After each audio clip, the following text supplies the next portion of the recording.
বাঙালি খানায় সবাইকে স্বাগত জানাই। আপনারা তো অনেকভাবে লাউ শাক দিয়ে বিউলির ডাল দিয়ে রান্না করে খেয়েছেন। একবার আমার মতন করে সহজ পদ্ধতিতে আপনিও শিখে নিতে পারবেন ছোট ছোট টিপস সহ। তবে আমি আজকে এখানে বিউলির ডাল দিয়ে লাউ শাক দিয়ে রান্না করব মশলা ছাড়া। খেতে কিন্তু খুবই সুস্বাদু হয়েছিল। তবে চলুন সেটা একবার দেখে নেওয়া যাক ভিডিওর মাধ্যমে। আশা করছি আজকের ভিডিওটি আপনাদের ভালো লাগবে। সকল বন্ধুদের কাছে অনুরোধ করছি সম্পূর্ণ ভিডিওটি দেখার।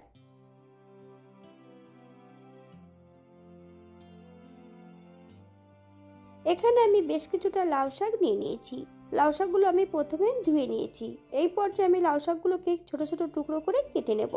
তবে লাউ শাক কিভাবে কাটবেন এই কাটার পদ্ধতিটা আমার চ্যানেলে দেওয়া আছে ভিডিও। আপনাদের যদি ভালো লাগে তাহলে একবার চ্যানেলটি ঘুরে দেখে নেবেন।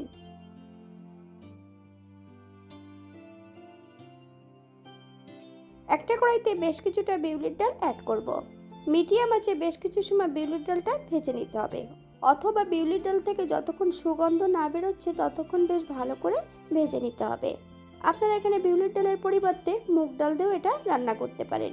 সে রেসিপিটাও আমার চ্যানেলে দেওয়া আছে, আপনারা একবার ঘুরে দেখে নেবেন।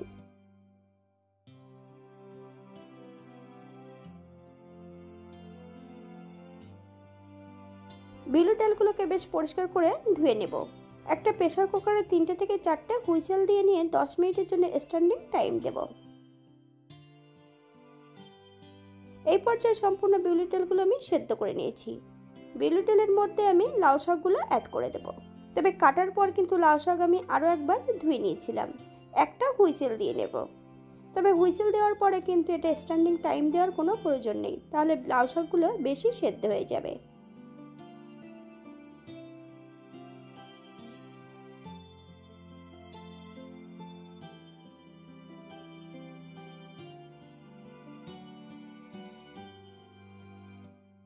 একটা কড়াইতে বেশ কিছুটা সর্ষের তেল অ্যাড করেছি। ফোড়নে রেখেছি 5 ফোড়ন। ফোড়ন থেকে সুগন্ধ বেরোলে একটা তেজপাতা, একটা শুকনো লঙ্কা অ্যাড করব।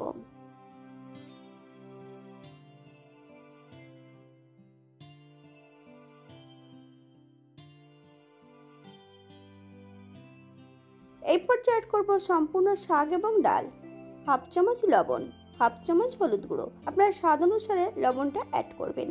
আমি শাক যখন সেদ্ধ করেছিলাম 2টো কাঁচা লঙ্কা অ্যাড করেছিলাম। যথারীতি শাক কিন্তু সেদ্ধ করা আছে, তাই আমি এই পর্যায়ে 1 চামচ চিনি অ্যাড করে দিয়েছি। আপনারা যদি পছন্দ করেন তাহলে পরিমাণে বাড়িয়ে দিতে পারেন। বেশ কিছু সময় রান্না করে নেব। আপনারা একবার স্ক্রিনের দিকে ফলো করবেন।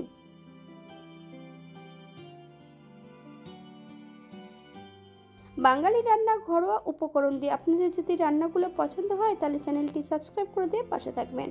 পাশে থাকা বেলটি বাজিয়ে দেবেন, নইলে নিত্য নতুন রান্নার নোটিফিকেশন পাবেন না।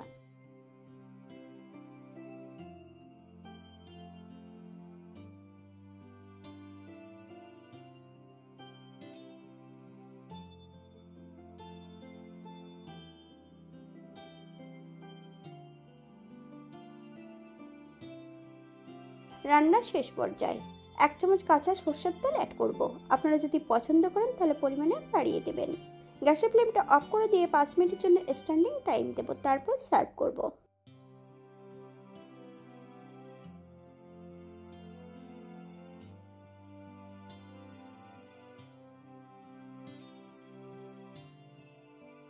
এটা দেখতে যেমন ভারী সুন্দর হয়েছে, এটা গরম ভাতে খেতে কিন্তু অসম্ভব ভালো।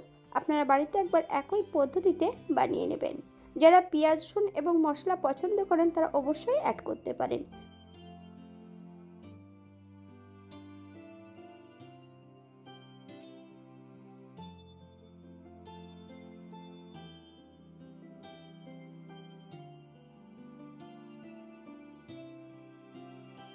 আজকের ভিডিওটি এই পর্যন্ত। সবাই সুস্থ থাকবেন, ভালো থাকবেন। অন্যদিন নতুন রেসিপি নিয়ে আপনাদের সামনে আবার আমি হাজির হব। নতুন ও পুরনো সকল বন্ধুদের অসংখ্য ধন্যবাদ ভিডিওটি দেখার জন্য। হাতে যদি সময় থাকে তাহলে একটা লাইক, কমেন্ট, শেয়ার করবেন।